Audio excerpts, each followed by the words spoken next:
Hey Barons, this October on Disney+, Disney's The Mysterious Benedict Society returns for Season 2. Relying on only their wits, intellect, and empathy, the charming group of misfits embark on a globe-trotting adventure by air, land, sea, and pie truck, calling upon their special skills to solve the mysteries and rescue their lost comrades. Along the way, the kids experience the growing pains that come along with being a part of their newfound family, while remaining true to their unique selves and discovering what true happiness really means. All these and more streaming this month only on Disney+.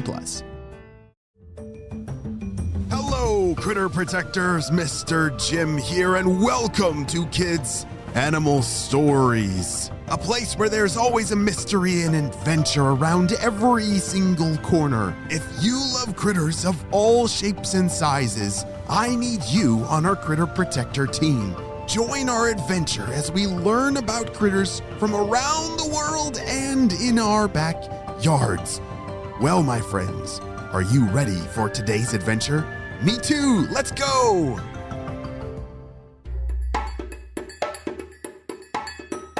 On the last episode of this mystery series, we learned about Rory, who believes, I'm pretty sure it's some kind of fish in the ocean.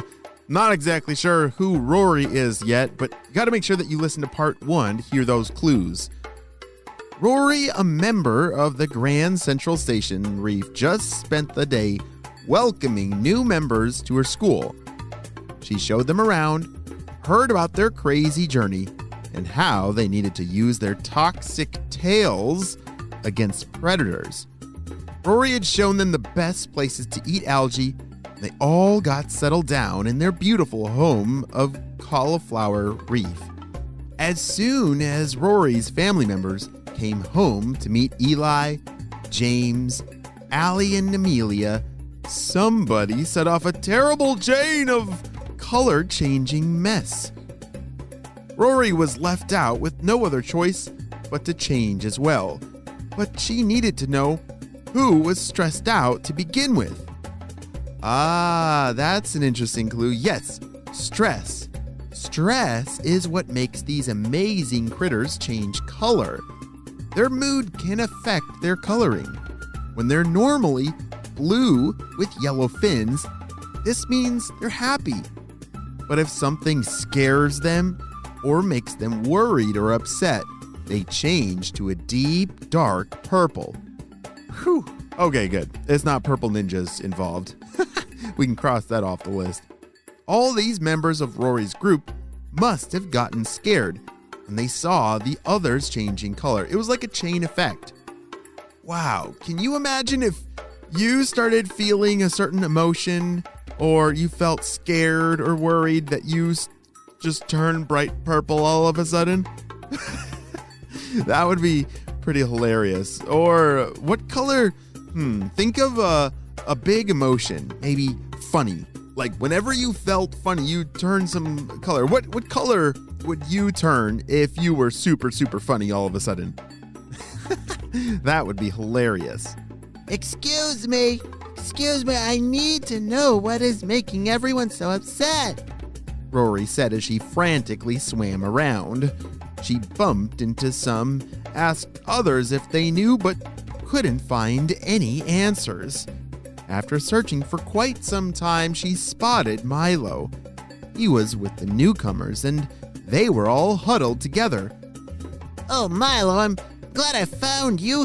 What's going on? Rory asked. Well, the only explanation I can come up with is that someone was spooked. We need to find a friend on the perimeter to see if they know more, Milo said. Oh, that's a good idea. I'll go check around the outside edges of our home. You stay here for now, guys, Rory said. Thanks, Rory. Milo was relieved that someone was going to get to the bottom of all this purple. Rory looked high. She looked low, then she saw it. Swimming back and forth was the largest yellowfin tuna that Rory had ever seen.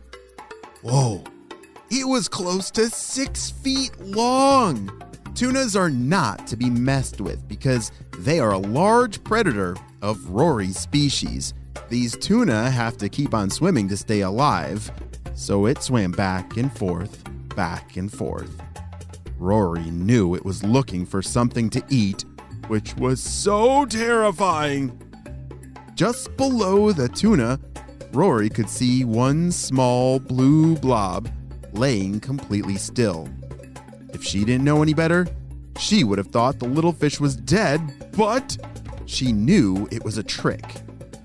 You see, fish, like Rory, will sometimes float on their side and pretend to be dead. This keeps predators from seeing them or swimming after them as much. It's a really special defense trick.